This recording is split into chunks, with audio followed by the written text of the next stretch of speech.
Ready, brother? Ready. All right, let's do it, brother. Here we go. 3, 2, 1, punch it.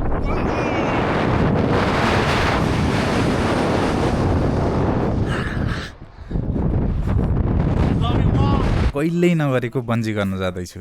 म लगायत मैले भेटेका चिनेका धेरै मान्छेहरू बन्जी हान्न लास्टै डराउँथे। त्यसरी बन्जी गर्न डराउने म कसरी आज यो ठाउँमा पुगे भन्ने कथा सुनाउन चाहन्छु। सानोमा मलाई खासै हाइटदेखि डर लाग्दैन थियो। त्यसैले नि होला कहिले निखिल उप्रेती जस्तो भित्तामा माथि चढ्दा खसेर झन्नै हात खुट्टा भाँचिएको, त कहिले दसैँमा राखेको पिङको टुप्पोसम्म पुगेर माथिबाट हाम फालेर झन्नै टाउको फुटाएको। त्यस्तो चकचके म ठुलो हुँदै जाँदा बिस्तारै हाइटसँग डराउन थाले। काम र पढाइको सिलसिलामा म +2 सकेर अस्ट्रेलिया लागे। अस्ट्रेलिया पुगेर काम र पढाइमा यति व्यस्त भए कि पर्सनल लाइफ र चकचक अब मेरो सम्झनामा मात्रै थियो। करिब 7-8 वर्ष मेरो काम र पढाइमा बित्यो, जसले गर्दा म बाहिर घुम्ने किन्डल गर्ने जस्ता कुराहरूबाट टाढिए। यस्तो व्यस्त समयबाट छुटिएर पढाइ र कामको बिदामा नेपाल गएको थिएँ। मलाई नेपाल घुम्न थियो। भाइहरूसँग मुस्ताङ गएका थियौँ। फर्किँदा बन्जी हान्ने ठाउँ बाटोमै रहेछ। भाइहरूले सोधे, दाइ बन्जी हान्ने होइन? यस्तो मौका बारम्बार आउँदैन है। मैले पनि सोचेँ बल्ल बल्ल आएको छ, फेरि कहिले आउने हो। फेरि मनमा बढ्दै गरेको हाइटदेखिको डर पनि त कम गर्नु थियो। त्यसैले मैले बन्जी हान्ने निर्णय गरेँ। उता भाइहरू चाहिँ मलाई उकासेर ज्यान जाला म त बन्जी हान्दिनँ, लास्टै डर लाग्छ पो भन्न थाले। मेरो पालो जेसुकै होस्, एक्लै भए पनि म चाहिँ हान्छु। लाइन लामो थियो। टिकट किन्ने बित्तिकै म सिधै नअल्मलिकन बन्जी हान्ने ठाउँमा पुगे। मान्छेहरू डराइरहेका थिए। पुलबाट तल हेर्दै हेर्दिन भनेको झुकिएर हेरेछु, मेरो त सातो पुत्लो उड्यो। अरू मान्छे जति सक्दो पछाडि बसी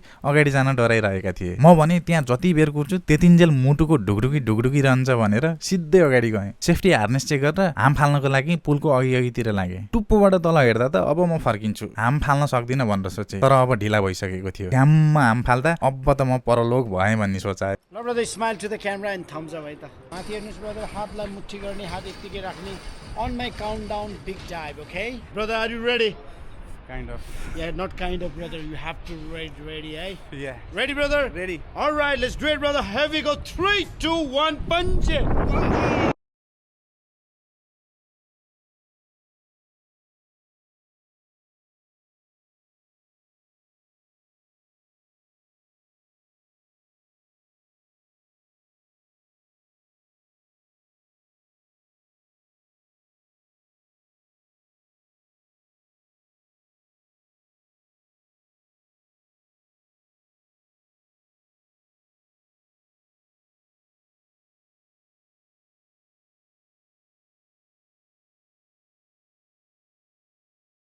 Yeah, man.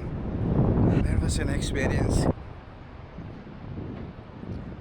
डेन्जर डर लाग्दो रहेछ माथिबाट तल खस्दाखेरि चाहिँ। फर्स्ट टाइम हो। 2 राउन्डसम्म त तल झर्दाखेरि चाहिँ तल गएको जस्तो नि फिल हुँदो रहेछ।